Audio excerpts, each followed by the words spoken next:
such an ass. There it was again. Good evening, everybody. Welcome to What's on Joe Mind. Colton getting her anger out early. But I'm your host, Mike Irizarry. It's Friday night. It's 9 p.m. What else you got to do? Here we are, right? Joining me. I literally woke up from a nap, and you have me calling you names. Wait your turn. Joining me here on the top row, former head of marketing for the G.I. Joe brand at Hasbro. It's the Hot Show, Mark Weber. It's Friday night, 9 o'clock. Gather your kids around the computer, and Joe will teach them new words. Right. Don't do that. Yeah. And in the bottom row, so everybody can focus on her cursing at everybody. It's the queen of G.I. Joe cosplay. It's Joe Colton. Hi, guys. So she's awful blue for wearing that much red, but okay. Now tonight was an easy one. She just called me an ass. But to give you an idea of what happens immediately before I start the show, and we have clarified this process. I say, I'm going to hit the button, and then I hit the button. No, you don't. Like there's a delay, and then it like takes like so long, and I'm like, he didn't fucking hit the button. But I've told you a number of times there's a delay after I hit I get that. I'm on conference calls. And you don't seem to remember it from week to week. No, it's like a longer lag. What we're instituting here is I'm not fucking doing that. Is the Joe Colton swear jar. Get out of here. It's sponsored by our friends at All the Cool Stuff. It's the Joe Colton swear jar. No. And you can see we've updated our coffee fundraising to reflect now instead of buying us a coffee or buying us a G.I. Joe, you can buy Joe Colton a swear word for the jar. And we'll have a label for this made up later, but we only came up with this on Wednesday, so I didn't have time to get one now. So for right now, it's sponsored by McClure's Pickles. But but eventually, it will be the Joe Colton swear jar brought to you by All the Cool Stuff. Oh my God! How you support our channel? Follow the link down below for our coffee site. It'll be full of loonies and toonies by Christmas, guaranteed. Just that delay kills me every single time. Clearly, it's just a long delay. Like it's an extended delay. It doesn't make any sense. Like you're I pushed it and I watched for the live and I'm like, he didn't friggin' push it because it's not coming up. I think you have to go back into decaf and realize that it is at most 5 seconds. If there was, I have no control over it. Yeah, if there was no delay, I don't think there'd be any problem. Right. But the delay is long enough for Joe to load an arrow in the crossbow, dip it in poison, and pow. I'm just saying it's funny that it is always a similar type of word and always directed at me. And it's the one time she'll say it the entire evening. No. Directed at me anyway. She'll come back to it. Yeah.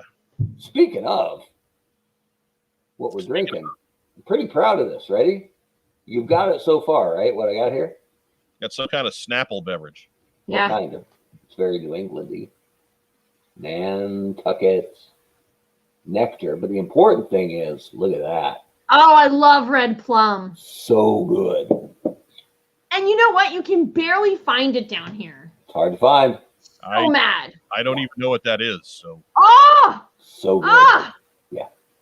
Nantucket nectar, red plum. Look for it because it's hard to find, but it's real good, especially with vodka. I mean, straight up. Oh. I got 0 sugar 7-Up tonight. Okay. Yeah, I'm going light. I have had COVID shot number 2 this afternoon. That's what I'm talking about. It's the sequel. Yeah, I feel fine. No symptoms, no fever, but I am pretty tired. It feels like it's about 3 a.m. Yeah, you don't look good. I never look good. You've looked better. Yeah. So you didn't used to look like this. Several years ago, no, I looked much better. So, that's my favorite Ghostbusters line. Man, I'm beat. Yeah, you don't look good. What? You didn't used to look like this. You've looked better. May I suggest taking Tylenol extra strength? I took some preemptive Tylenol when I got home. Yeah. And so that seems to be helping out. But I was taking Tylenol anyway because my foot's a problem. Oh. Well, take it before you go to bed. That's no different than anything else in my routine anyhow. So right? So the shot did not slow you down at all. No, in fact, it's numbed me up to the point where I'm moving a little faster physically. Ooh, right. You should try going downhill. See how fast you can. Well, I just turn on my side and just roll for it like a log, so I get going pretty good. All right. He's all hopped up on some kind of fish tranquilizer. Let's see how this plays out. Of course, that's all legal here at the all-drug Olympics. Yes. He's torn his arms off. That's got to be disappointing for the big Russian. He may not be in that much pain now, but he's going to feel that in the morning. He's going to feel that tomorrow. The immortal Phil Hartman just shaking his head as they dab at the muscle strings. Joe, have you seen this SNL sketch, the All Drug Olympics? 30 years ago. We'll send it to you. It's amazing. It truly is. But we see our live crowd right now, 28. It was it's good to see everybody there. We'll probably get a little bigger. It was weird on Wednesday morning. We got into the high teens on an unannounced Wednesday morning. Oh wow. TeamStream, which made me both happy and a little concerned for our viewing public. Why? I mean, do they not have jobs? Are they depressed? I mean, are they both? Not just talking about the viewing public. Let's be honest. I mean, why are you judging? I mean, I'm not. I'm concerned. I have genuine feelings for them. They mean a lot to me. I think we were just killing productivity nationwide, international even, given how early we were on, right? Entirely possible. 10 a.m. Eastern is that's right when everybody's getting that first refill on their coffee. So, yeah, I feel like we've fulfilled our anarchy. It was a great show, man. We answered some phone calls. Ooh. Kind of. We greeted some customers into the store in our best female Monty Python voices. Dave muted his microphone, but he didn't mute ours. So when he was talking to his customers, his computer was sitting over there going, "Hello, this is Dave." And yeah. So by all means, go check out our video from Wednesday morning, the Cinco de Mayo non sequitur celebration with Dave Tree, with no Joe Colton, unfortunately. Dave and I were going back and forth trying to set this thing up for about 4 days. And I didn't keep you guys in the loop because if nothing came of it, I didn't want you to get all, hepped up for it for nothing to happen.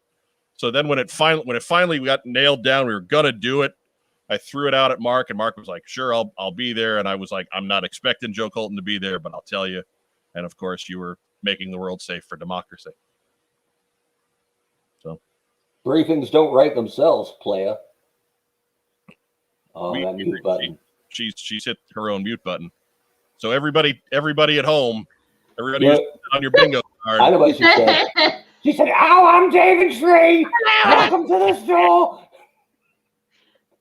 I yelled at 2 people also and made a girl cry on Wednesday. Awesome. Is that what you were doing while we were team streaming? That's fantastic. Was that because you were angry to not be on with the squad? Or was that's just a Wednesday? No, she thought she had authorities that she didn't have and had the way that she could task my employees. I heard the nameplate on your desk is ridiculously long because it says Miss Joe Colton writing checks and snapping necks, yo. No, my employee was like scared. It was on a video call, so they were. That's good. Fear's good. Fear's better than love. Fear lasts forever. Yeah. If you were afraid of spiders as a kid, probably still are, right? But you loved Sesame Street. And now, hey, when's the last time you watched Sesame Street? Come on. Depends. Yeah. Sometimes I go looking for skits with Cookie Monster in them. Yeah, Cookie Monster, somewhat more. Great. Cookie Monster is the most versatile comic actor working in America today. So yeah, I just and still my last favorite commercial. Hey Siri, right. Oh, cousin. Hey, cousin Kenny. Oliver says hi. We say Oliver hi to Oliver too. Hi, Oliver. Hopefully that didn't scare him too much. But we'll scare him away. I have a feeling it won't. No. That's a bold kid. Bold. He's a cutie, man. Yeah. We need to get shows going again. Man, I feel like we're under a microscope now, knowing that Kenny's in the audience. We better step our game up. Now we gotta put something out there. I'm not putting anything out there. There is nothing to put out there. This has been the slowest week of news since we started doing the program every week. I was going to say, I don't want to break format. It's been like we didn't do a news segment with Dave on Wednesday, and there's still no news. Pins. Yeah, there was some images got released of the San Diego Comic-Con pins, and it's Tomax and Zaymot, and it's a Prophet Director Destro with a Crimson Baroness, and wow. Yeah, Joe's down there like no big deal, but if it was back-to-back Red Ninjas, he'd be like, oh my God. So I used to collect buttons and pins when I was little. And where'd they all go? I still have them in my parents' house. It's a wonderful question from superfan D. Beige. Hello, D. Beige. I'm skipping Davy and Goliath for this. Well, got that yes. right, Mongambo. Be nice to us. Yeah, whatever. It's nice to see you in the team stream as well, sir. Glad to have you back around and not working your ass off like Joe Colton is. Only the finest people in the team stream, right? It's hard to get past that velvet rope, right? Not everybody's on the list. You're implying that we employ some kind of gatekeeping measure, which is simply not true. Mm. We just have, Rob is over there moderating the chat like the hand of God, but he hasn't kicked anybody out to my knowledge. I think they just make that work on fear. It's straight scripture, man. For many are called, but few are chosen. Come on in, people. And, our second bit of news. Sound effect. She's muted. It's not real news. She's still muted. No, made you look. No, it's actually news. It's what we're going to try and make news. Oh, okay. Yes. But second piece of news is that the Regal Cobra Commander repaint and the Snake Supreme Cobra Commander both went back on sale on Hasbro Pulse this afternoon, and both were sold out within 15 minutes. So good job on that again. I feel like the record is skipped, and this is where it landed back to. So yeah, they probably had 5. Yeah, right. They found an extra case in the warehouse and just decided to shove it on out there. I mean, without numbers, it's hard to know. It's hard to qualify whether this was a good idea or a bad idea. But I do like that they're pushing out some stuff that's exclusive for the Premier members, right? Yeah. Because otherwise, what's the point of having an upper tier level of membership? So, right, that's cool. But if it's so small, if it's only like 20 figures or something, I think there's a better way to use that collateral, right? To galvanize the brand, right? But again, without knowing the numbers, I mean, I'm big on judgment, but it's hard to judge. Look, it can't be that much, and it just seems like it's generating more bad feelings than good for the folks that get that message late and just don't have a shot at it. And we talked about it when they threw the Viper and the well, really the Viper's the important one, but when they threw the Viper out there, I didn't get the email until after it was already sold out, and I am a yeah. I didn't even I was like, this isn't gonna work. Yeah, it was. So again, something needs to be fixed there, because you can't keep spending consumer goodwill like it's this free currency that's always going to replenish. At some point, you are going to run out. You are going to lose too many of the backbone fans that you're counting on to relaunch this brand, and then it's not going to be worth much at all. If you're dropping $50 a year to be a premium member, it's two very different levels of disappointment of either A, wow, there really isn't that much that's exclusive for me here, versus B, they do keep putting small things out, but I can never get them, right? Like, not enough is different than, well, we have stuff, but you never get it when you're paying for that level of membership. Like, I mean, I get enough from Pulse that the free shipping on everything else makes it worth it. Sure. So, you know, that odd transformer that I'll get over the course of the year, or the non-exclusive Joes that I've ordered through Pulse, great. You know, whatever. Not paying for premium means I'm not paying shipping on that stuff, and so that it comes out in the wash, and that's fine. But, you know, this extra stuff that they're doing to try and build up that Hasbro Pulse brand just isn't working because there's no quantity there. They need to fix that quantity. You have this you know, the direct to market game is different than it was the last time they tried to do this. And now that, you know, there's been a business model out there that worked fairly well with Mattel, you can use that to a better, I don't know, to a better advantage than they are right now. And it's just, again, good luck to the new brand leadership on figuring out how to make that work. Because we need to get people feeling like they can actually buy this line. It's a great line of toys, and it's a fantastic property, and not nearly enough people are getting their hands on it. Yeah. So, anyhow, that's the news. Right? That's the whole thing. We're 16 minutes in, and the news is done. And we spent 11 of those minutes just talking about nothing. Talking about how much Joe Colton likes to curse. Remember, the swear jar now live. Not doing it. On our coffee page. Nobody's asking you for anything. You got to chill out. You're getting 2 minutes in the box. Oh. She's cursing up a storm now, I can see. I guarantee it. Yeah, see? She just said one. Hate you. We need to make it benefit something she really cares about, like one of her causes. Well, and then she can't ignore it, right? And then she might curse on purpose for the children.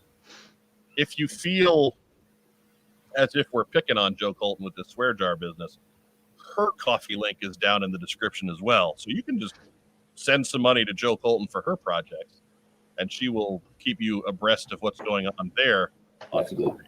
Man, that's good. You send her $2 and say $1 for cosplay, the other $1 for you to drop a curse right now. Bam! It's win-win. Yes. And other than we get kicked off YouTube quicker, but cool. Or demonetized. Yeah. But anyways, that's going to bring up the post sock. Post sock. And post sock is brought to you much like everything else on our fine program by Kokomo Toys. You mean the theme song for Kokomo Toys? Yes. All right, that is Kokomo Toys. Kokomo Toys. Kokomo Toys. It's catchy. Joe, I got to be honest. You could at least join us for the chorus. You could harmonize or something. There's no harmonizing this. There really wasn't, but no. But we're working on it. You're no fun. Great. No fun. We weren't totally in sync yet. No. But get us 2 more, and we got our 5-person sort of boy band. Mark, Joe, and Mike. Somehow I'm third on this. Top billing! That didn't take long. Right? I'm taking over. I've watched the G.I. Joe episode on Netflix's The Toys That Made Us several times now. I actually think it gets better each viewing.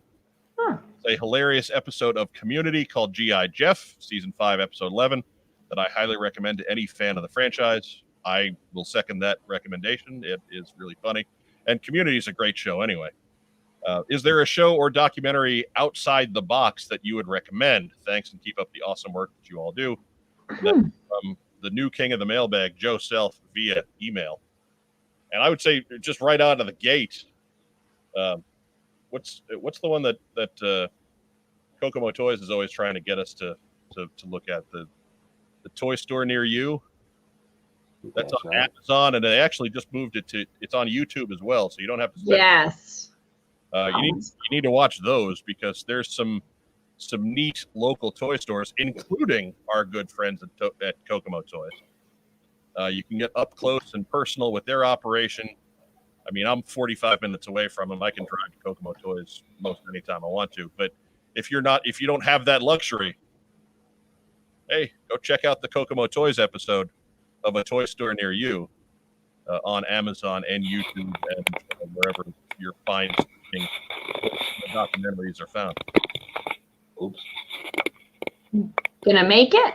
Right? Headroom, Al. Headroom. Honcho's breaking his computer as I'm doing a plug for Kokomo Toys, man. I'm just trying to it's hard to get this balanced in the middle. It's heavy. Your head? Yes. It's going to get Todd mad at us. You don't want the mayor mad at us. Joe, what size bowling ball do you throw? I don't know. Well, whatever it is, it weighs less than my head. So have a little sympathy, have a little courtesy. What size hat do you wear? 7 7/8. Wow. Big 7 1/4. Right? Sometimes it's 7. Depends. I'm not any smarter than anybody, so I don't know what's in there. Not much. Red plum juice, apparently. So right. Delicious. I'm like a 7 7/8 or an 8. So I got. Wow. These big-headed guys. Yeah, and he's got more hair too. So right, and it's poofy. It's a little fluffy. It's majestic. I wanted to volume. I wanted to get it cut after I got my shot today, but every single Great Clips in the area was over an hour and a half wait, so it wasn't. Hey, if you used a bunch of product, could you go up and back like Johnny Bravo? Because that'd be amazing. Maybe. I mean, it's long here. Like if I go straight down, it's over my eyes. It's still not as long as during the middle of the pandemic when you had like wavy hair in the back. Yeah, we got into almost mullet territory. I would have called it mullet territory, but it was so long up top that it wasn't a mullet. It was party everywhere. That was the biggest shock of the last year was when you came on pre-show the day of the cut, right? When you got it, I mean, high and tight. And it was like, it was shorter than normal. And it was coming off of being a lot longer than normal. So yeah, it was the one haircut that you always make the joke. Oh man, my head feels so much lighter now. But you know, it does. But my God, that time absolutely felt it. So my hair. Okay. Crocodile Joe McMullen has another recommendation there. Codename Blastoff is a great documentary if you can find it, and that is the key there. If you can find it. Mm-hmm. So. Not on the YouTubes. Yeah, that's probably your best shot. Probably your best shot. You guys have any recommendations for Joe as far as documentaries that he might find interesting as even tangentially related to toy collecting or collecting in general?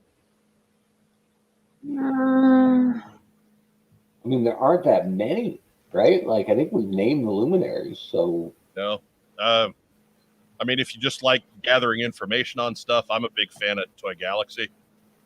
They're big. They put a new one out every Thursday. That is information, documentary style, short films on various properties or television, toys, what have you.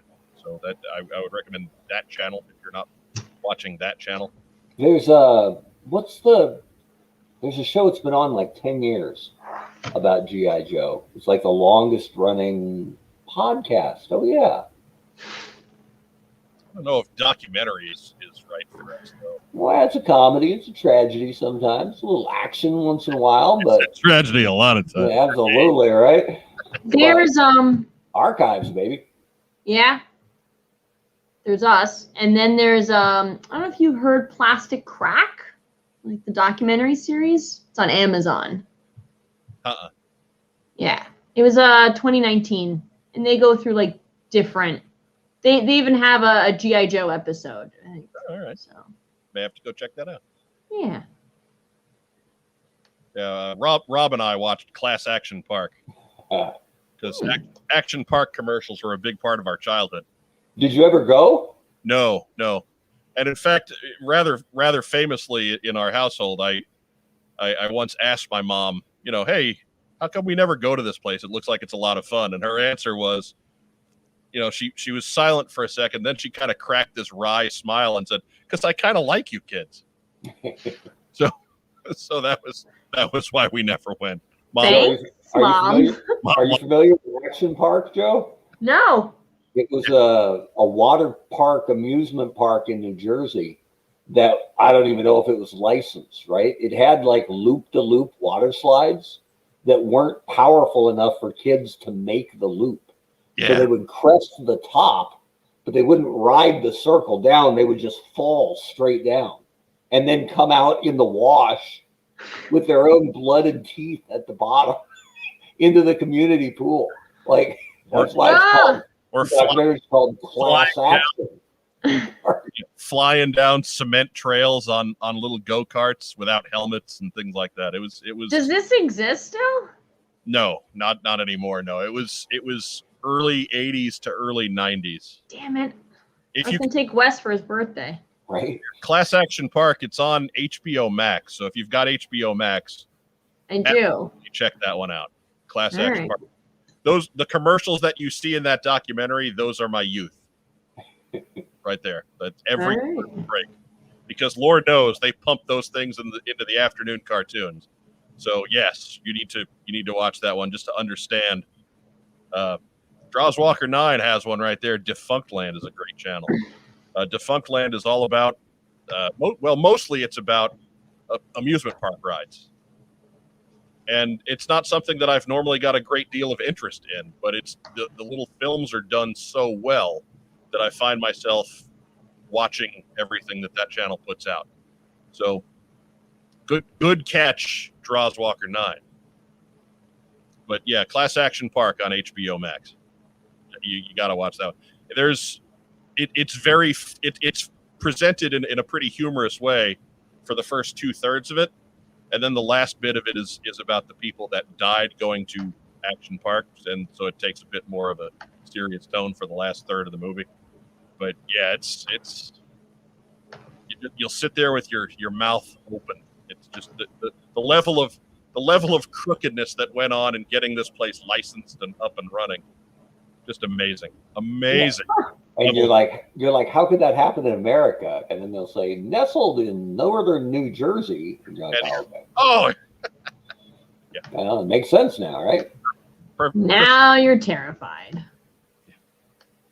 So anyways, next letter. Good evening, What's on Joe Mind Crew? Feel free to shoot down my silly idea. Could you three recreate the epic opening sequence to the 1987 animated G.I. Joe movie? I'm thinking Mark starting with the lyrics, Joe joining on the higher parts, especially with the catchy Cobra, and Mike as the narrator. As Jackson Beck. I admire your dedication to the podcast and the G.I. Joe brand, and that's from Brad Glynn via email. Short answer to that, Brad, is no, we cannot. Hey, I didn't think I was ever going to get a voiceover gig again, but cool.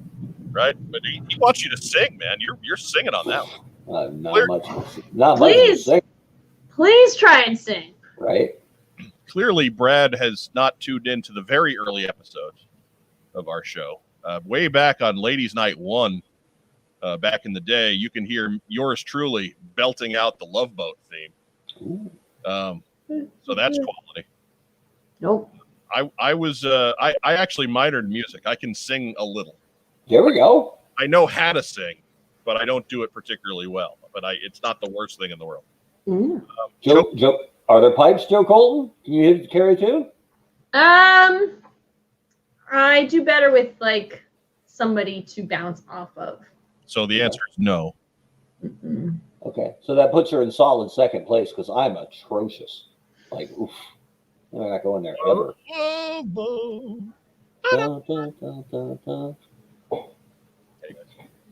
I can do the bartender thing. Hey, out of sight. Ted Washington, or something like Ted that. Lange. Ted Lange, whatever. Ted Lange as Isaac, your bartender. I almost think Gary will just appear in a puff of smoke when I make two references to too many 70s shows. It's like Candyman. Oh. You say Partridge Family, and poof, you'll be here in a minute. Yeah, or God forbid we bring Hello Larry back. Well, hello Larry. I don't even remember Hello Larry. It's for the best. I tried to sit through an episode of Hello Larry. Ooh. Worse than G.I. Joe Sigma 6. Ooh. Yeah. Saying something. Yeah. Cheesier than Sigma 6. That's saying a lot. Mm-hmm. That's what McLean Stevenson left MASH for right there. Mm. That's a good call. Tough. That MASH program wasn't headed anywhere. Terrible show. Terrible show. Sure to get ground under the boot heel of the television landscape. Not like Hello Larry, which, Carson used to make fun of it nightly for how bad it was. It was popular. It just wasn't watched well. Yeah. Anyway. So that's the post sock, because nobody sent us any letters. We told you all week, hey, there's not a lot of news, so we'll have lots of time for post sock. We could probably take some questions from the peanut gallery then. Yes. Well, True. that is, we certainly will take some suggestions from our live viewers, but hang on to them for just a second, because we do have a segment that we put together just for a situation like this, and that is we'll call it Hindsight. Joe Colton, give us a theme song real quick. Hindsight. That's all you get. It's bad. Fair enough. You get what you pay for, and I didn't pay for anything. So fair enough. Fair enough. That's on me. But we're going to look back and say if there's one thing we could change about the direction of the G.I. Joe franchise at any one point in history, anywhere going back to 1964, what would it be? And Mark, you're the professional here. You actually worked on the brand itself. If there's one thing you could change going back over the long and storied history of the G.I. Joe brand, what would it be? It's funny that you mentioned Sigma 6, because that's what I was considering pretty heavily. Because it's not remembered that fondly, but God, the packaging is the best they ever put together. Those figures are pretty damn cool. And I just think if there was better animation, it may have lasted. So there's the sadness that the animation was so poor and had no chance to connect with a young fan base. The fact that they decided they wanted to go to a second scale and chose not to do 3 3/4, which would have engaged a ton of fans like me, who saw it come out and went, that's really cool, and I hope it does well, but I'm a 3 3/4 guy, so I'm not going in there. But if they had added a 3 3/4 scale rather than a 2.5, they would have brought back a lot of fans who were sitting on the fence, really. But in the end, the one I went with, and I got a visual aid here, charts and graphs, kids, is with the movies, the actual live action movies. So let me share the screen here, because I'm that kind of guy. Is it the timeline of delays? Well, the delay is what murdered the franchise for a couple of years. Mm-hmm. But this is looking at box office, right? And this is in millions, right? Can you put it in PowerPoint presentation mode? I thought it was. Hang on. Yeah, push that button. I did. Is that better? Yeah. Okay. So we're looking at millions here, right? So Rise of Cobra is 302, Retaliation is 375. But the really interesting to look at here is the domestic, right? Because everyone believes Retaliation was a superior movie, and with the addition of The Rock, who wasn't A+ back then like he is now, but he was a big name and a good ad, and it actually went down domestically, right? Whereas internationally, it kind of took off. But the fact that Rise of Cobra was so bad that you're not your Joe fans, but you're just average moviegoer or guy who liked G.I. Joe as a kid, but didn't stick with it beyond age 13, they went to go see Rise of Cobra, and they hated it, and they didn't come back. So a superior movie with a better cast actually did worse domestically here. So that was really, I think, G.I. Joe's best, since the heyday of Joe, since 1990, we'll say, when the brand started to tail off. This really was the best chance for it to connect domestically and mainstream. And the sour taste to the average moviegoer. Not to mention, I mean, the diehard Joe fans weren't happy either, but we all came back for the sequel, right? We're not going anywhere. But for the opportunity to hit mainstream and become a gigantic deal again, the largely misfired Rise of Cobra movie is my biggest lament for the franchise.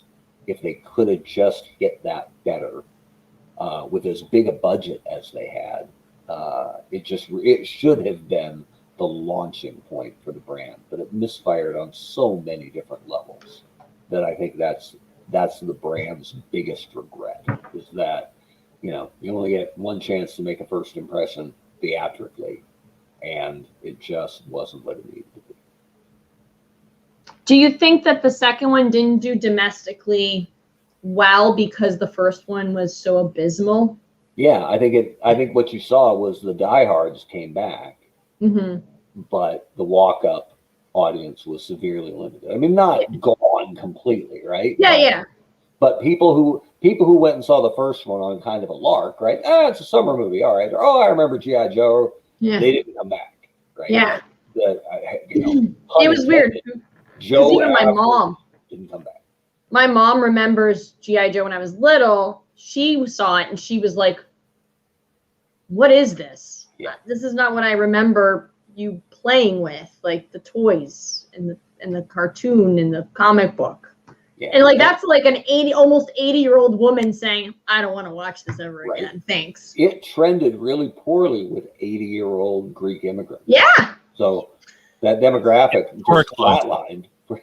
But think about Retaliation. If Retaliation had been the first film, yeah, right? Like now we're talking actually, right? Because there's a lot of things to like about Retaliation, and I think Retaliation still suffers some of the stink of Rise of Cobra.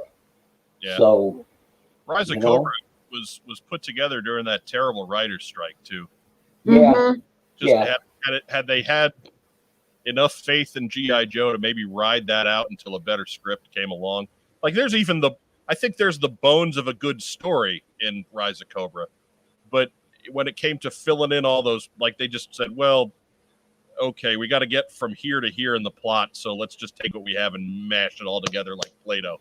Yeah. Just make people wear accelerator suits. Yeah, it's and everybody's connected, and Cobra Commander is Baroness's brother, and it's Tommy from the Sun, and Dr. Mindbender's running around in there, and Zartan. And Duke was in love with her. And it's funny though, because it reminds me a little bit of the first Star Wars prequel that everyone hates, right? Because it's so easy to pan the whole thing. You say Rise of Cobra, and people immediately go, "Oh my God, I remember how bad that was." But suit and lips aside, they pretty much nailed Snake Eyes. Yeah. Right? Ray Park as Snake Eyes. Yeah, sign me up. Perfect. Yep. The Baroness was great.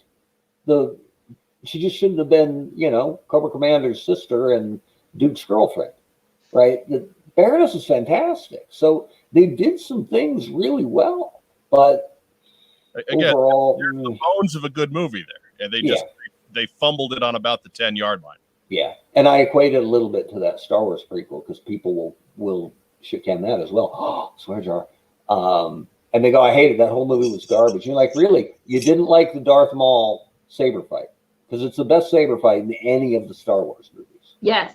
Right? But people throw it away, and I'm like, double-bladed lightsaber? He fights two different guys on a mirrored floor, right? Don't forget the pod race is good too. I mean, it's exciting. As a kid, I would have really dug it. As an adult, is that with the steampunk goggle things that the little guy wears? Yeah. But I mean, there were moments, but it's forgotten largely because of the overall taste of the movie, and that's what Rise of Cobra is to a lot of people. The Joe fans certainly, and to for a Joe fan, you're like, man, that was really disappointing. I wish they'd have done better. But to the mainstream, just moviegoer, it's just, wow, that sucked. And when the studio had enough stones to put out a sequel, they voted with their wallet. I don't need any more of that. So that's my biggest lament for the Joe brand historically, is that there wasn't more care given to that Rise of Cobra. Okay. So I second that. you're just gonna piggyback on that one? I thought he was gonna go with Sigma 6, so I was like, all right, I'll go with the movie, but no, he did 2. See? I was like, all right, I got nothing now. I stole them both. Man, that was rude. That's terrible. I yap so much I should never go first. Are you gonna fight the honcho, Joe Colton? No, I like the honcho. I don't need that. I don't need that footprint. I'm just saying. It was funny. I read the novelization of Rise of Cobra because they had one, and I was curious, like, what else could you possibly try and pack into that movie? And I gotta say, Cover Girl was a lot better in the book. Well, she's blinking, you miss her in the movie. Like, it had to have been, because all she did was get stabbed in the movie. Yes, and take notes for Dennis Quaid. Yeah. Right? Yeah. Dennis Quaid? Yeah. Yeah, running around with a digital clipboard. Like, the guy who runs the team for the last 30 years. Yeah. Yeah. No, I know, but I'm thinking of the actor, Dennis. It's Dennis Quaid, right? Yeah. Right. Yeah, okay. Don't call me Randy, Dennis Quaid. Yes.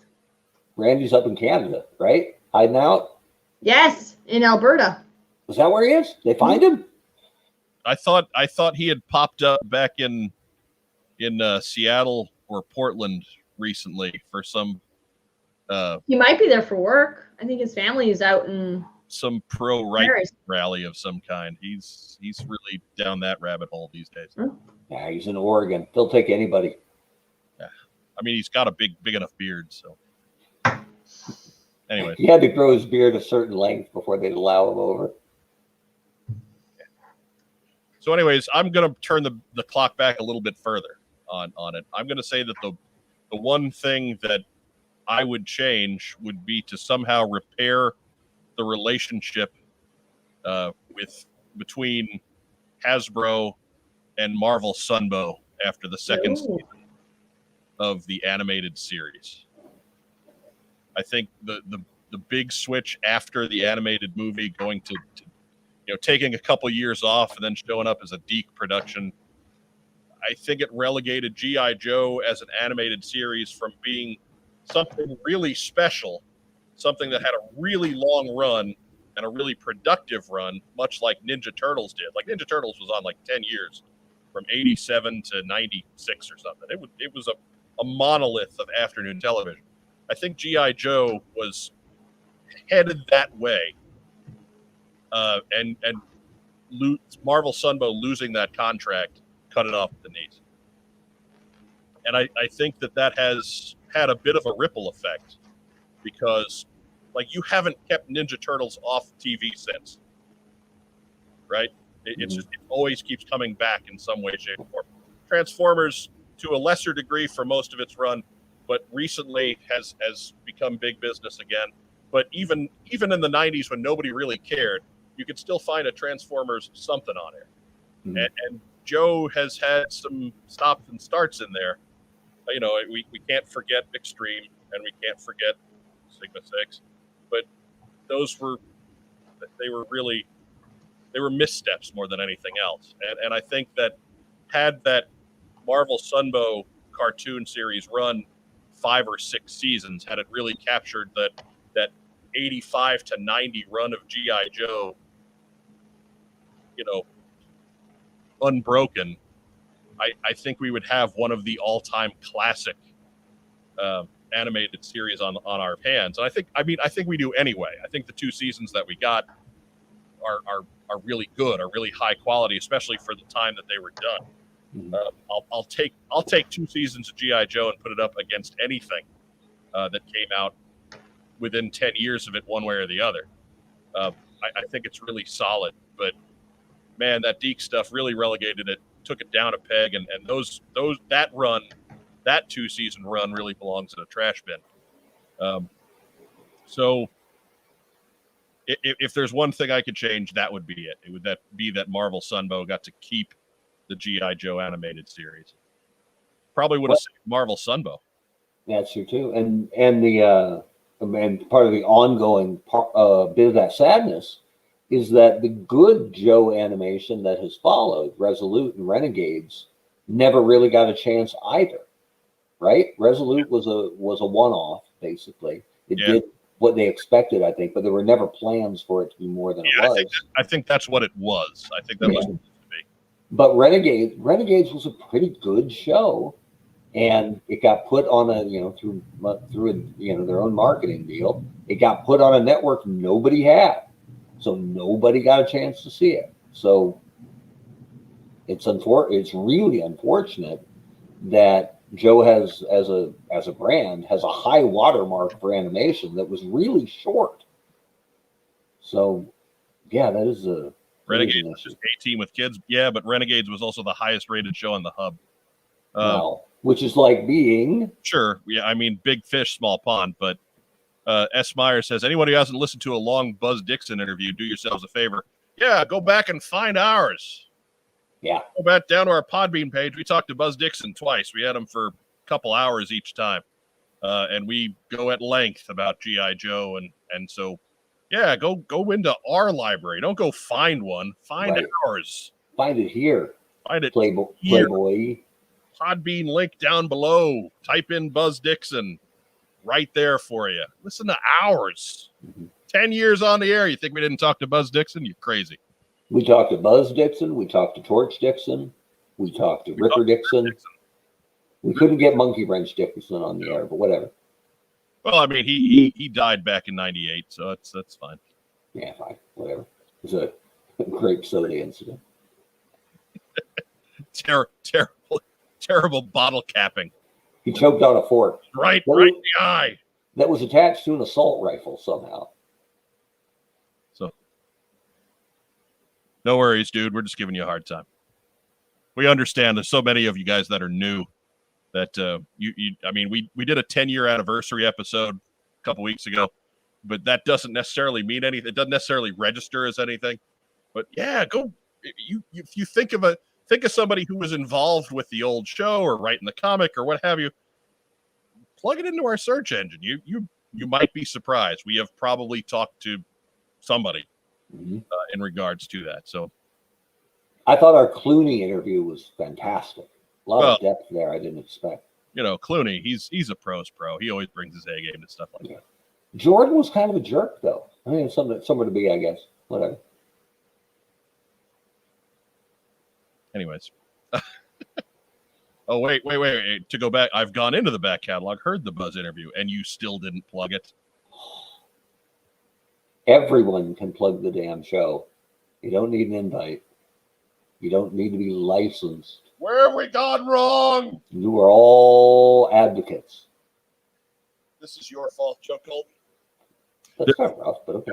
They're following Joe Colton's lead. They are not plugging the damn show. I don't like it when mom and dad fight. And I really don't like it when mom's on mute and can't defend herself. Right? Oh, she's choosing not to. She's choosing. She's cursing for free. Right? Crazy. Yes, I am. Crazy like a fox. Remember the Joe Colton swear jar brought to you by All the Cool Stuff and McClure's Pickles. I'm surprised I didn't catch that quicker. That's really marked. Yeah, we'll get it dressed up later. I've only had a day and a half, and I got a job and stuff. So make sure the pickle check comes in first, though. Right? Did you guys interview Deke? No. Why would we talk to them? They tried to kill our show. Yeah. Plus, you don't want to be searching for that on the internet. You get in trouble. I have actually reached out on many occasions to talk to some Deke voice talent. Oh. It just hasn't ever worked out for us. So we'll hold off on the who's, because you never know who's going to eventually turn around and say yes. But so yeah, that's that. So we'll turn now to our viewer questions. If anybody has something that they're just gotta know about what's on Joe mind or what we think about something that's going on in the property, we'll do our best to answer some of those before we get going. And if they want to know where to get red plum, Nantucket nectar. Want to try that one again? Well, I've been drinking. Cut me some slack, but it's out there. Just gotta look for it. Joe Silva asks, which release classified figure deserves a do-over the most? Don't let me go first. I'll grab the easy one. Prophet director. Yeah, but I don't like it either. But that's not so much a do-over as a don't do. Yeah, you don't want to get over. You don't want Prophet Director 2. Right? No, I just don't want it. You know, so that's not really a do-over. I would say Roadblock, but they gave him a do-over. And they did it much better the second time. Cobra Commander, so he doesn't have a chain covering. Yeah, Cobra Commander's probably a good pick too, just because there's, as I've said time and time again, right? There's so many design elements at work there that if you get rid of 2 or 3 of them, there's still plenty. Yeah. But I have to say that for me, the far and away head and shoulders above the rest answer is Gung Ho. Yeah.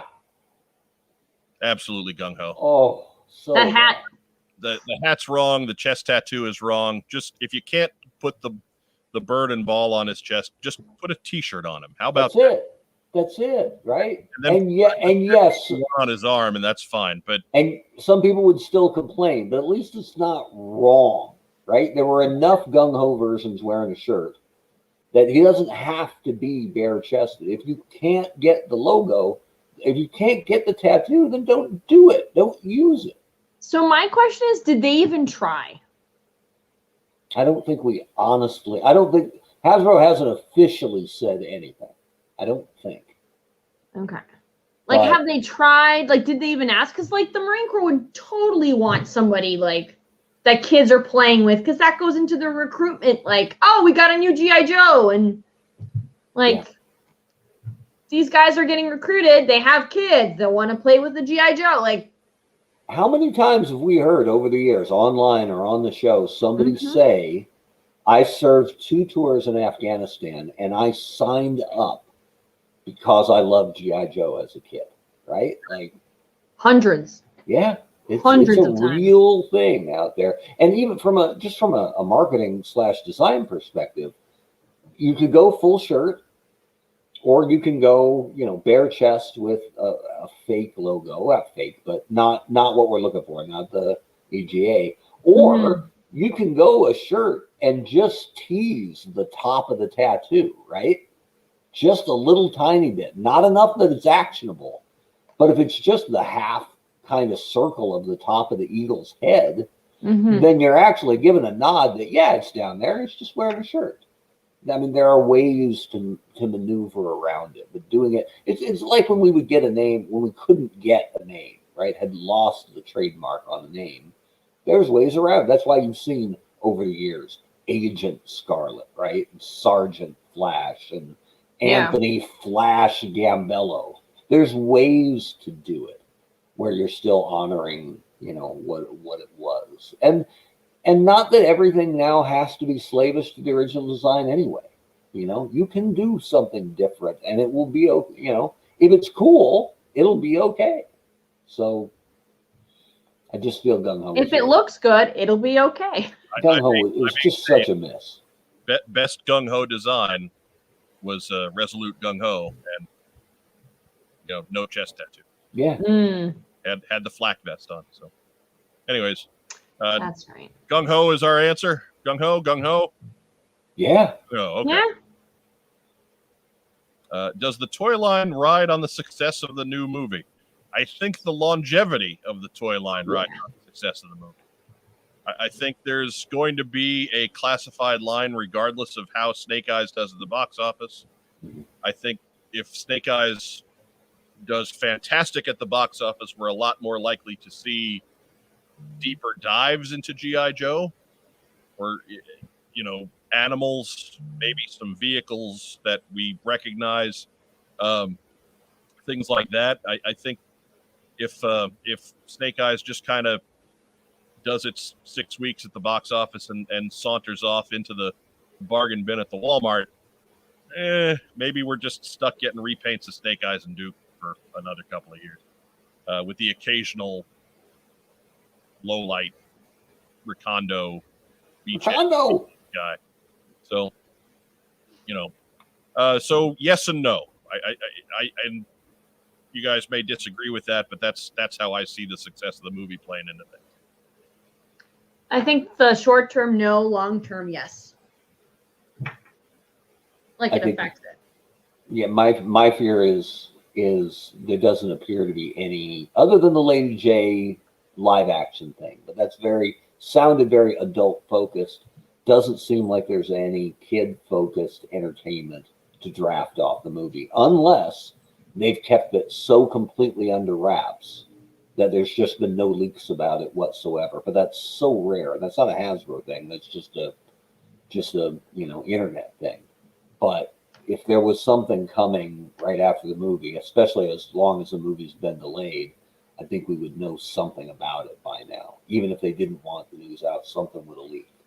So it doesn't seem like they're completely behind Joe as a franchise. I think they want to see how the Snake Eyes movie does before they commit. But like Mike said, the classified line is already, it has to have far surpassed their expectations for it.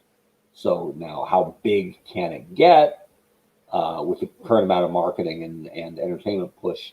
That's the big question. But if they're content with it at this level, there's no reason it can't continue at this level for quite some time. Obviously, the collector base is supporting the amount of production they're putting out, and there's obviously room to grow. Right. But yeah, without some kind of follow up kid focused, some kind of animation or entertainment, it's pretty clear that Hasbro is not fully behind a launch of G.I. Joe. What is your favorite classified figure so far? My vote goes to Zartan. Joe Colton, why don't you go first on this one? What's your favorite one so far? And why Ninja? It is not the Red Ninja, actually. It is Zartan. And if I can get my hands on Major Blood, I'm pretty sure he'll be my next favorite one. So I did like Destro. Destro and the Baroness were really my favorite ones, and then I just got Zartan, and he looks amazing. Like, the sculpt is great. His facial expressions, like the strong figures in this line are, I mean, in some cases they're the best versions of those characters ever. Yeah. I'd like to shake whoever the sculptor is on the ones that are like super amazing, I'd like to shake that guy's hand, or girls. Mark Weber, what do you think? The Zartan looks tremendous. But I don't have him yet, right? So I haven't actually even looked at him, through the window. But the Baroness is perfect. Like, that's the best Baroness figure ever. Mm-hmm. And Baroness figures have been largely disappointing over the years, right? They just haven't quite captured. I would argue that none have really captured the kind of essence of the Baroness since the original. And this one's just amazing, and it's a shame it wasn't more readily available for collectors to buy. Although that will make it even more raptly applauded when they put it back out. And even if it's only paint difference, right? You can do Blue Baroness, you can do Crimson Baroness, and it will look awesome because the sculpt and the detail is so amazing. And that's one where I think you really have to give credit to someone on the team, because the original artwork had her with strong purple highlights in her hair, and the video game has her with half purple hair, which is so off-brand and off-character for the Baroness. So weird.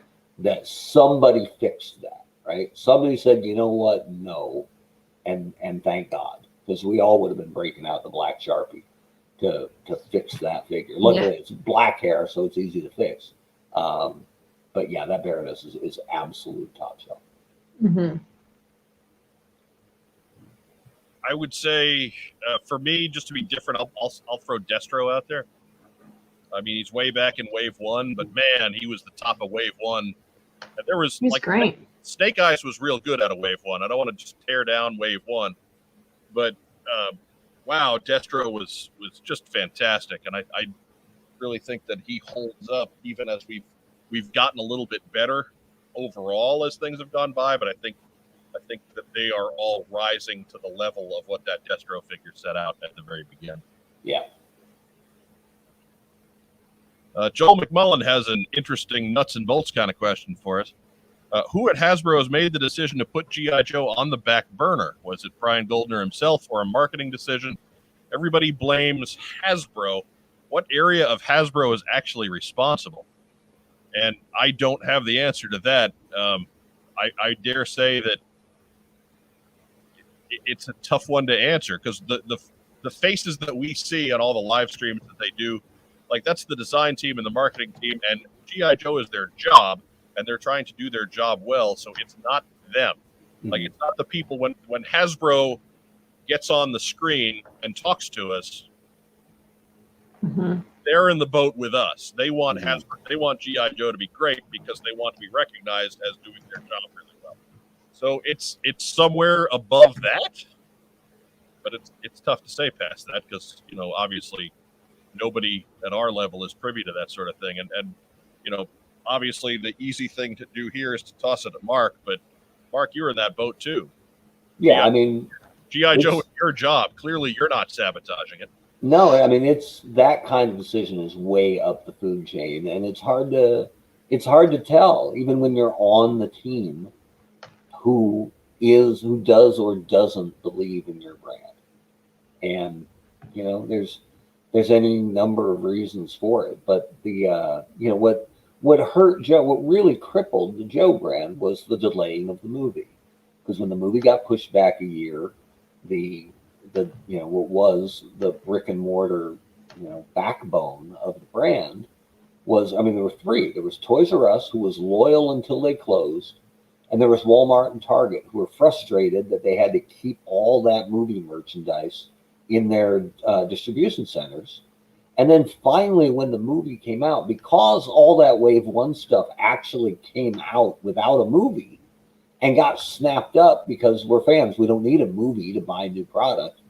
But when it actually came out with the movie, it didn't move because there was no collector packs.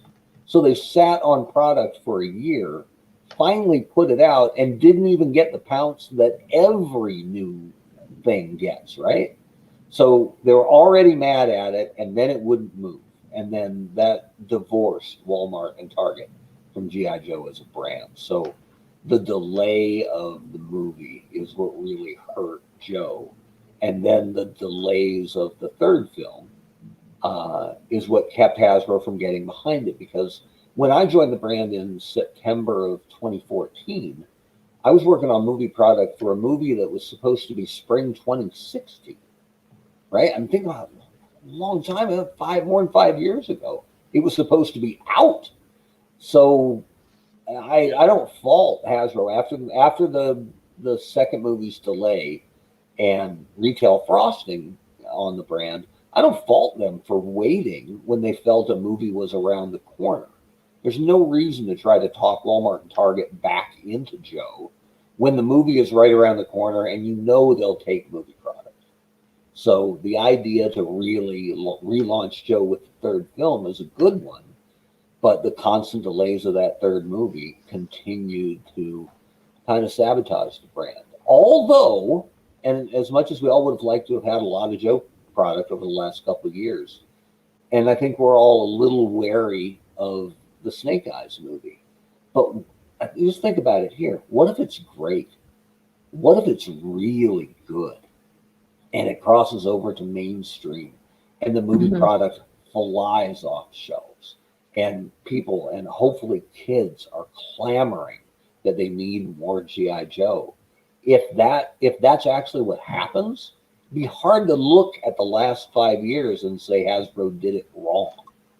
Maybe, and this is, again, if the movie's great and the product's great and it flies, you might look back and say, you know what? The brand needed a rest, and now we're absolutely rolling. I mean, I know that's best case scenario, but it is still a possibility. right? It could happen. So it's a little pie in the sky, but if G.I. Joe winds up being a huge success, if Snake Eyes winds up being that success, that nobody's going to remember the empty years out in the desert. So right, and then you would look back at whomever it was up the food chain at Hasbro who pumped the brakes on Joe or pulled the emergency brake, truly, and you wouldn't look at them as the guy or gal who killed G.I. Joe. Barry Horowitz treatment.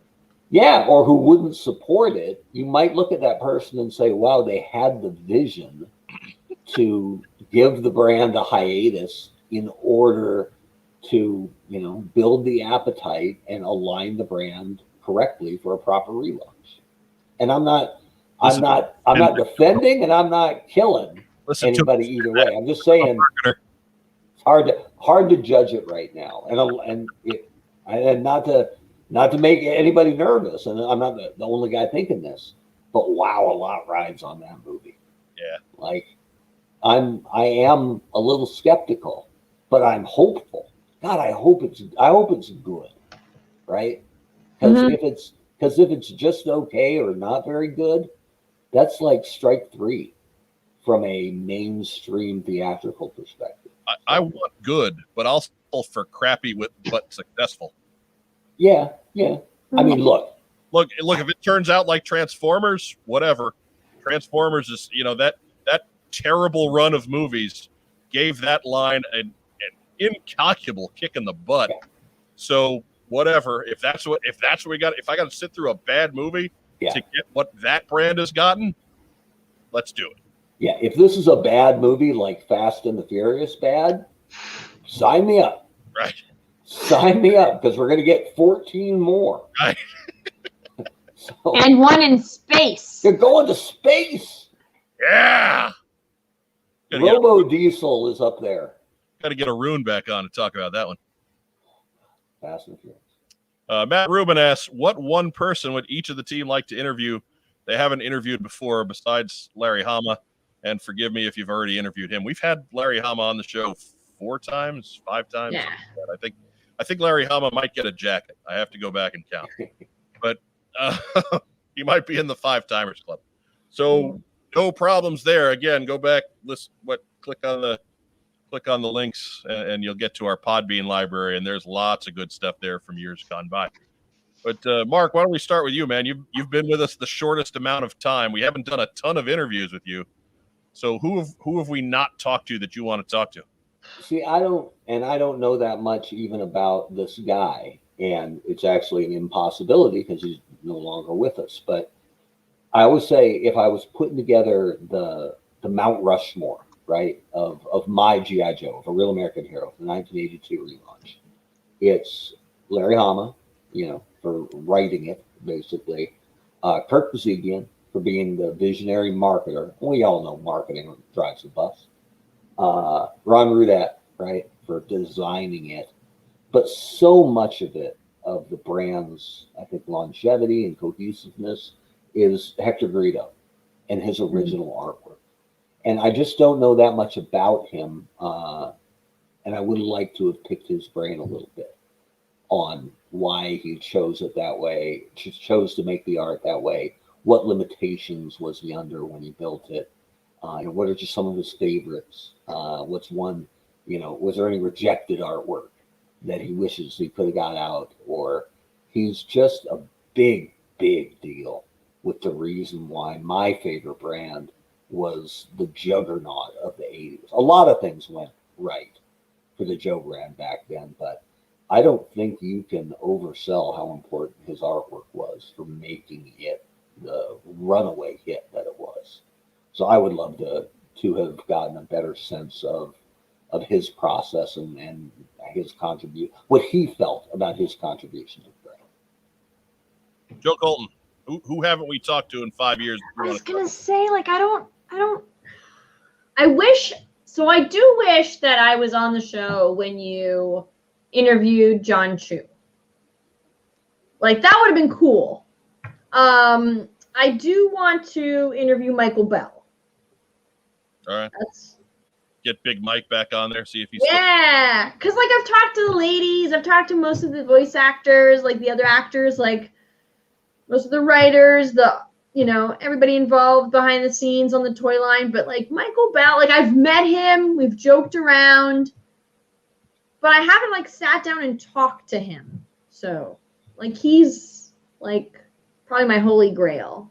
He's a good dude. Yeah. Been a Quite while. funny. I'll tell everybody the story of the get that we didn't get. We've had Bill Ratner, Flint, on the show any number of times. And every time Bill is on the program, we get the Chuck McCann story, right? About how Chuck designed the Rudy Kazooie puppets and all that stuff. Every time we get that story. And I love it. I love that he loves to tell that story. But for a long time, I was chasing down Chuck McCann to get him on the show. And God forbid if we had landed that interview, I was going to bring Bill on to be one of the hosts for that episode, just to have Bill talk to Chuck McCann. And Chuck McCann must have smelled a rat because he never responded to the request. He's like, no, I know what you're doing. Now, unfortunately, Chuck is no longer with us, so it's gonna be tough to pull that one off until we're doing the great podcasts in the sky. So that was the one that got away, right? What I think it would be neat to get Rob Paulson or Maurice LaMarche. Big fan of Pinky and the Brain, and knowing that those two guys both have a foot in the past of G.I. Joe, I think would be a great get for this program. And I think those guys have really interesting stories to tell. Rob Paulson was, of course, Tripwire and Snow Job back in Sunbow Marvel. Maurice LaMarche was Destro for the Deke run of cartoons. So they did both work on the property, but those would be interviews where we wouldn't be talking too much about the property, as often goes with voice talent. So, those guys are still busy as hell, so they don't really answer a lot of requests that I send either. But it's a whole different game getting voice talent these days, just because podcasts weren't a thing 6-7 years ago. So there's all these extra layers of representation that you have to get through. And so they look at our Podbean site and they see, wow, 1.3 million downloads, and they don't think anything about it. Like that's a lot of downloads. We have been listened to more than just about any other G.I. Joe show out there. And as far as the audio library goes, and we're still just getting this format change rolling, so our YouTube stats are not terribly impressive at the moment. Like, share, and subscribe, damn it. Yeah. They will be. And the sooner the better. We need your help. Anyways,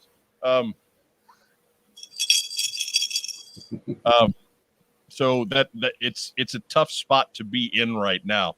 So, short term, the folks that we talk to from the cartoon will probably be the folks that we already know.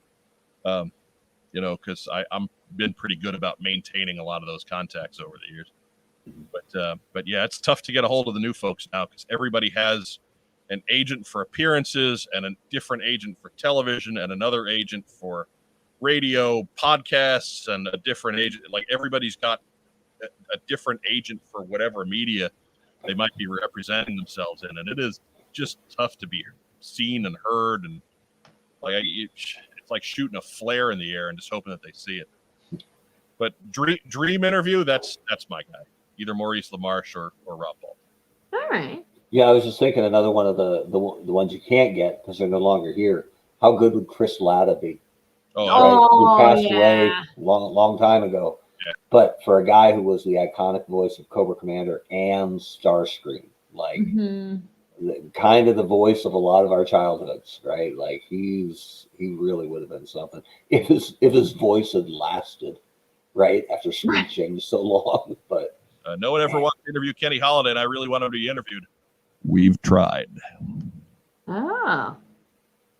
Kenny Holliday is not on social media. He is Kenny Holliday. For those asking at home, he was the voice of Roadblock on the old Sunbow cartoons, and he also was on Matlock for several years. So he's tough to get a hold of. But I have handwritten and typed out letters to his representation and sent physical mail to try and get him on the show. So we have tried. It is difficult.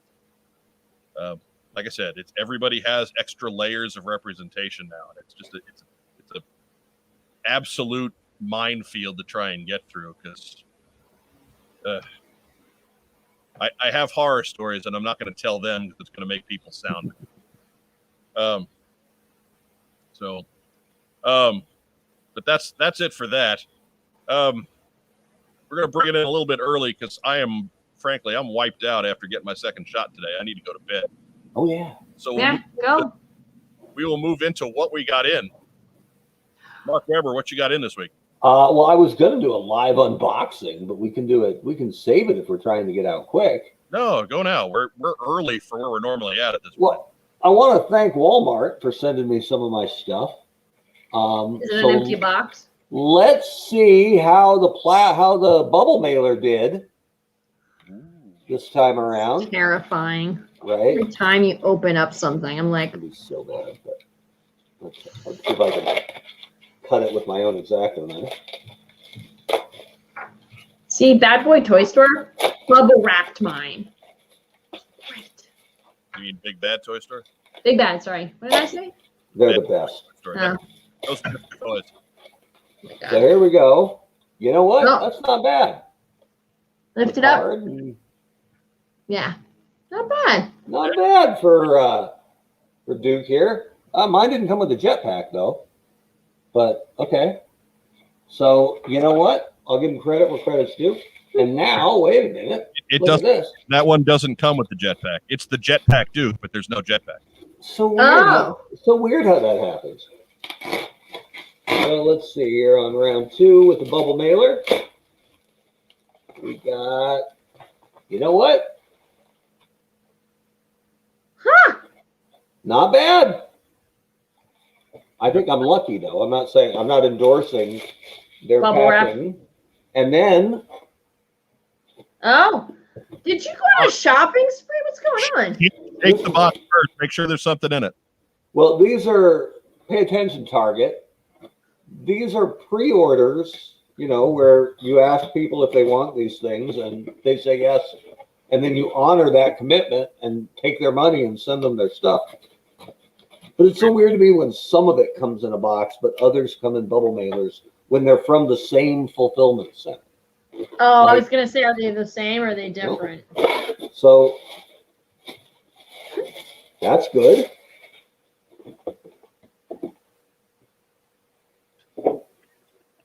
Right? Looking good. So But I sent that one in a box full of packing material. right now, And the other two, Really. take a risk. box, right? Cobra Commander, Lady J, Flipper, because they match. Did you right? order them at the same time? Yes. Okay.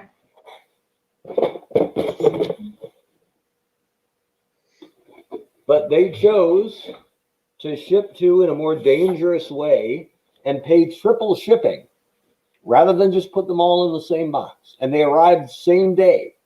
So it wasn't like some were ready before the others. Like, Maybe it's different shift. Nice. I don't know. Anyway, that's what I got in, and they're all in good shape, which I didn't expect from 2 of them in bubble mailers. So Walmart, I'm a happy customer. Shop smart, shop Walmart. Wait. Joe Cold, what'd you get in? Yeah, it's looking good. All right. Zartan in the box. The Yes. heavily reflected box. Yes, I'm trying to oh, can I do it? It's good. Look, we know what Zartan looks like. You're fine. His head sculpt is so great. Look at that. That's a really good fig. And look at the chest cut, right? Yeah, Hardly see it, you'd be so impressed. right? Like you can Good. on his abs on the side, you can Mhm. see it, but then there's like a vest and it's hidden and it looks natural. Totally works. I look crazy. It's like he's wearing a bra or a bro. Either way. Man's ear. Natural cut. Wearing a crop top. Right. An armored crop top. With capri pants. Bro is too ethnic. Man's ear. I have a line on a second one. Maybe. I might be able to help one, Mr. Weber. It's pre-ordered. It should be coming. Oh, okay. All right. Then you're fine. It's from Big Bad. Big Bad Toy Store has been my go-to for 20 years probably, right? Yeah. And even though they're often later than you can get it, certainly at retail and even from other online guys. Yeah. It's usually a little bit more expensive. You can find it cheaper elsewhere, but I've never had them cancel something I ordered unless the entire product didn't come out. I think that happened once. So they asked me for Zartan if I wanted my money back because there was a delay, or if I chose to continue to wait, and I was like, "I'll wait." There you go, and they package it up super nice. Oh my God! Even though I don't ask for the collector grade, right? It's so good.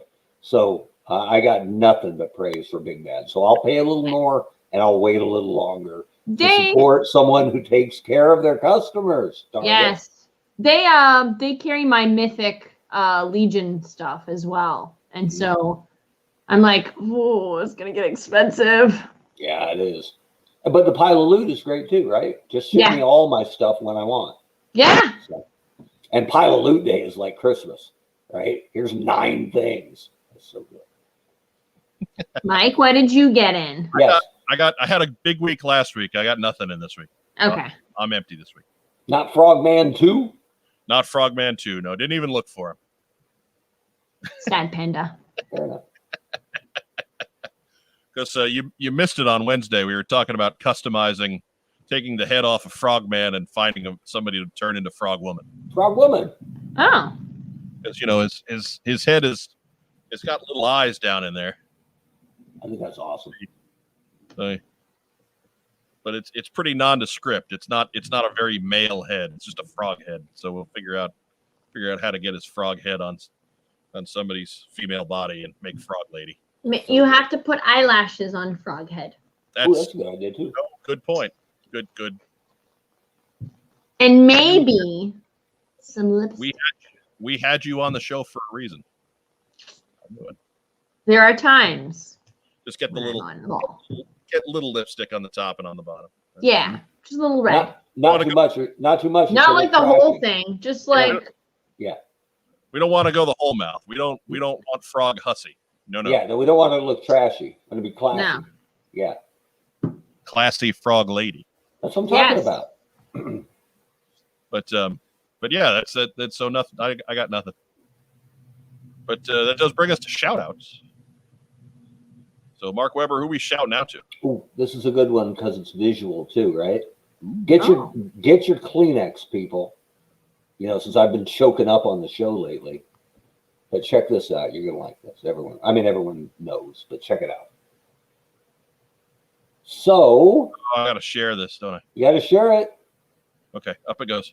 This is Conrad Mouser. This is Diana Davis's cat who she rescued off the streets out in California. And his transformation, I think this was like 6 or 7 months. And this is a straight rip of her image that she's put out there. And she's taken care of some other animals she's found, not to mention her bulldogs, who were, selected. They didn't just show up. But if you look at this, I mean, she saved this cat's life. Yeah. And gave him a wonderful home and named him Conrad Mouser, which I thought was tremendous. That is fantastic. And he passed away this week. But no, earlier this week, yeah. But he had I think three and a half really good years, probably the best years of his life, right? With Diana and Cullen. So to Conrad Mouser, cat number 1, wish you well on your trip over that rainbow bridge. Look at that bow tie. It's killing it. And of course, to Diane and Cullen for rehabilitating right? That cat, and giving him such He a was good ride. over 15. Oh, So yeah, And he for is. I feel bad for missing that now. for a I'm cat sorry, that Diana. was on the street, for a while. He had a run. 15. Mhm. That's a good run right there. Yeah. He made it over 15. That's great.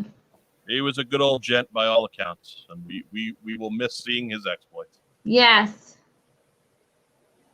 But who we got, Mark? Who else we got? That's it. I mean, I gave you 4 cats. That's pretty good, right? Well, you gave us. Well, yeah, I'll go with it. Sure. Yeah. Go Colton. Who we got? Yeah.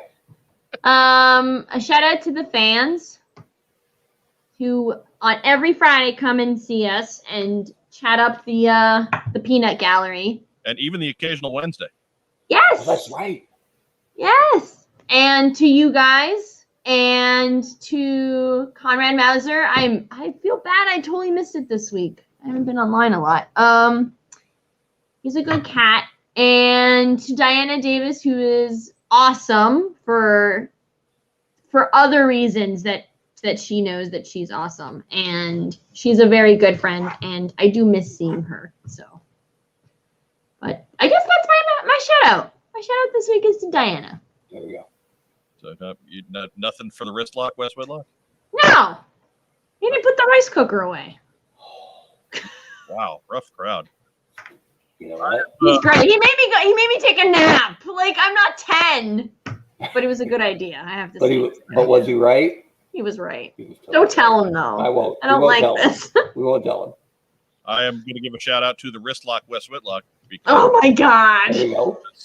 that's a crazy existence that he's dealing with. And thank you for putting her to bed for an hour, because God, if she had, Dare you? only imagine how the show would have gone. He said I was very moody and snippy, and I had a face that just made him say that I needed to go take a nap. You know what? I'm giving him so many courage points right there, because telling your wife that she's moody is a double-edged sword, and they're both pointed at you. Because Yeah. either she isn't, and she'll be upset at the characterization, or she is, and she'll snap even further. So Yeah. This I apparently made a face. the 7-Up-0 is for you, the wrist lock. West. Oh my God. this red plum's for the wrist. I will let him know you're cheersing him. This is Yes. crazy. Also want to give a shout out to our fine sponsors at Kokomo Toys. We sang the theme song before, but let's get it one more time. Kokomo Toys. Kokomo. Kokomo Toys. I'm sorry, I thought there was a delay. No, just my my impressive. I don't want to say impressive. No, that's not the word. Expressive pause. Mm. Just because I'm really trying to drive home the soul. I'm digging it. Give a shout out to the under-heralded fourth man of the What's on Joe Mind operation. That's right, Dave Tree. No, Rob, Rack Time Rob. Yes. The big O. He corrals the peanut gallery. Oli. Yeah, the Rock, Ole Anderson, yes. He is in the other room at times laughing his fool head off. And banning Sean herself. Channing, yes. Well, I mean, Channing. it must Freudian slip when we're talking about banning people, right? I'm bringing up Channing Tatum, right? But what else? You're thinking about Shirtless Duke. Shirtless Duke. Yeah, Channing.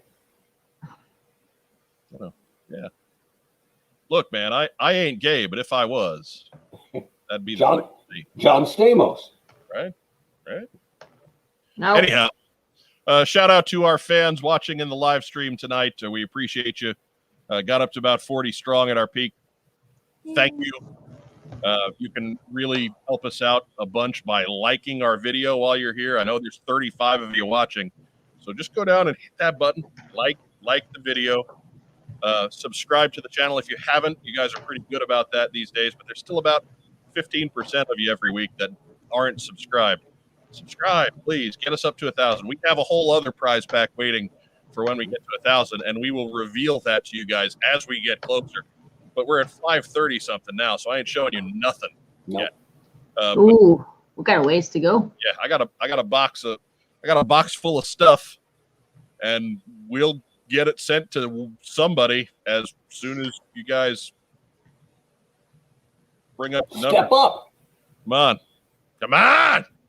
We know you got issues, but what you really need are subscriptions. Right. Also give a shout out to the folks who are watching this on recording. We know everybody can't catch us live, like our good friend Dave Tree over in the UK. Wake up, Dave. Yeah, like he can't do Friday night at 9 because in the UK it's like, I think it's Sunday morning at 3. I don't know. It's something. Not quite, but yes. It's something bizarre like that, or it's Wednesday afternoon at 1:30. I'm not sure. I don't know how the time zones. I don't know how they. 5 hours ahead. I'm confused. So yeah,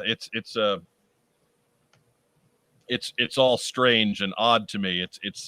It's like spirits control the clock. It's magic, dark magic. Please, while you're checking out links down there, we mentioned the coffee link before. You see that everything has been changed to paying for Joe Colton swears in the swear jar. And if you pay for one swear a month, that's better than paying for 20 swears all at once. Those monthly subscription, great. We'll take it. We'll take whatever you want to give us. Really, we got to get this thing to pay for itself. We're not here to make money, but we do have to subsidize the expenses that this channel is putting together for us to bring the entertainment that we think you guys deserve for being our fans. Here's some insight. Bjorn Jacob Benoisen. I'm sorry, Bjorn Jacob. It's 4:32 here in Norway. So wow. That dude's a fan. Shout out to you, man. That's Yes. what I'm talking about. 4:32 in the morning. Good God. What's his channel? I want to like and subscribe to it. Right? Yeah. Well, he's there. He's right there in the live stream. Just click on his name. He knows what he's doing. That's He right. wasn't Bjorn yesterday. Dad. All right. I gotcha. That's enough of that. And look at him. He's ready on the return. Got to give. You know Thank what? God he chose on tonight, because Lord knows I'm not. I deserve that. It's fine. You did. Yeah, it's fine. But As for the my, only dad on the program, you're gonna have to expect a dad joke now and then. that's fair enough. Fair enough. And we're getting out too early for your kids to try and sneak an appearance, so I guess you had to make that presence felt. That's true. But we'll tie it up here. We'll actually get out in our kind of close to our 90 minutes. But for my co-hosts, the honcho Mark Weber, the Queen Joe Colton, I'm Mike Irizarry. Be sure to tune in next week for What's on Joe Mind. We'll be here Friday night at 9 p.m. Remember, get yourself vaccinated. It's easy. It's free. Most of you aren't even going to have any side effects if you can't be vaccinated. Exercise your freedom of choice and choose to keep yourself safe and others safe from COVID-19. Wear a mask. Practice social distancing. Stay 6 feet away from people when you're indoors. And be smart. If you can't be safe, be smart. And just have a great rest of the week. We'll see you all next week. Yo, Joe. Bye. I wore out. Had to change hands. That's a lefty.